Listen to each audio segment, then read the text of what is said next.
doing today? Today we'll be learning about germ layers, derivatives, and their mnemonic cycle. So basically there are three layers: ectoderm, mesoderm, and endoderm.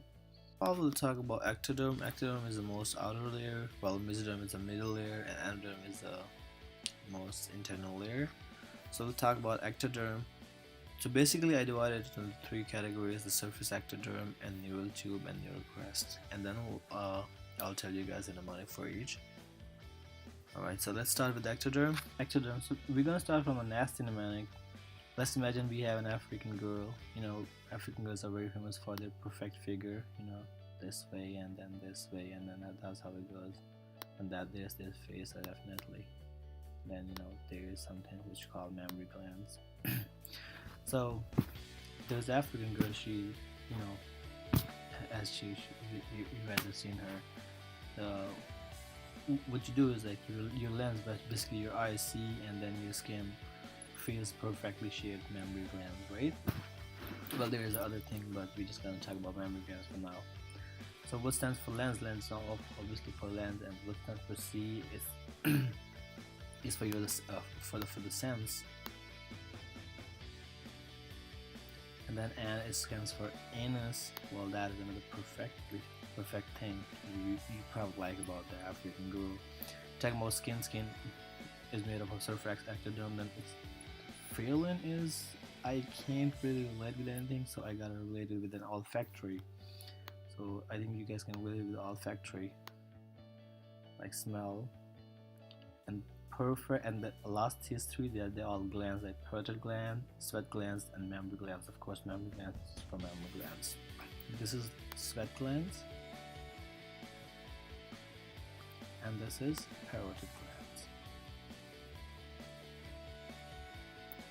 Now I'm gonna write it more clear for you guys. Talking about neural tube, which is also part of ectoderm. Well, the mnemonic I use for this is the BRS Physiology. It's a physiology book for all med school. Probably all med school students know about this book, so it's BRS Physiology. Just know BRS is brain, retina, and spinal cord.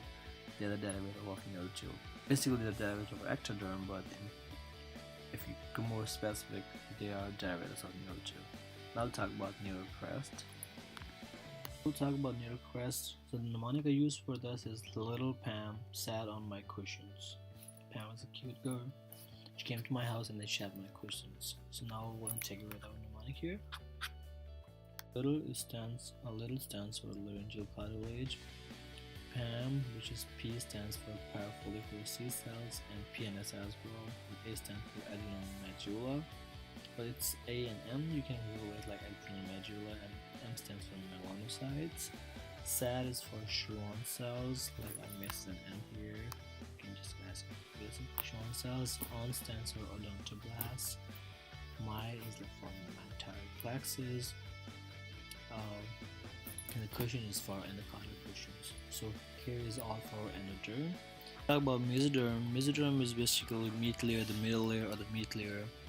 The mnemonic I use for mesoderm is tendons connect muscles with bones.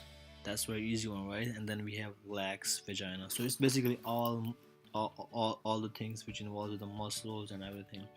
Stands for testes. Connect is definitely for connective tissues. Muscles is for muscles. Bones is for blood. Bones and blood both together. Then we have, lymphatics are related to blood, so derivative of mesoderms. Then we have cardiovascular structures, they're related to heart, they're related to blood, so that also goes to mesoderm. Then we have spleen. This is also an organ which is related to blood, so you kind of relate it also from mesoderms. And vagina, that's something different. And adrenal cortex, it's one of different things. Okay, so endoderm. So for endoderm, the mnemonic I use is kind of unique. You guys probably heard of vitamin B6, which is like pyridoxine,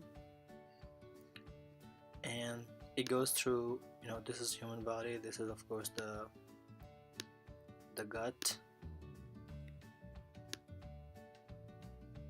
Okay, it goes through gut, and then there it gets converted, and then when it moves from gut to the body, it converts into PLP,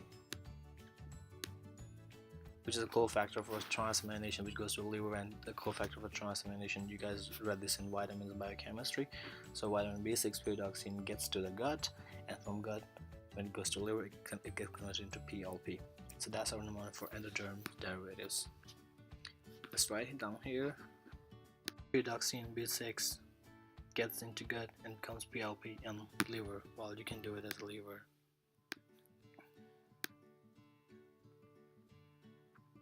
Okay, so this is G for gallbladder, E for session 2, T stands for thyroid follicles, then gut, obviously gut epithelium, then we have urethra, we got thymus, we got parathyroid, then we got because it goes to liver, it converts to PLP, so liver definitely, then we have the L for lung, and the pancreas. So this is all for endoderm. All for it. This wasn't even easy for me, but the thing is, if you practice a couple of times and you write it on your notebook, and then you just for the next time when you just come and look at it, you will just know it. And this topic is very important, so you gotta make sure you gotta do it again and again and practice these mnemonics, so you won't have difficulties. If you guys come with something best, you can just comment below, and do subscribe and like my channel. Thank you very much. Have a good one.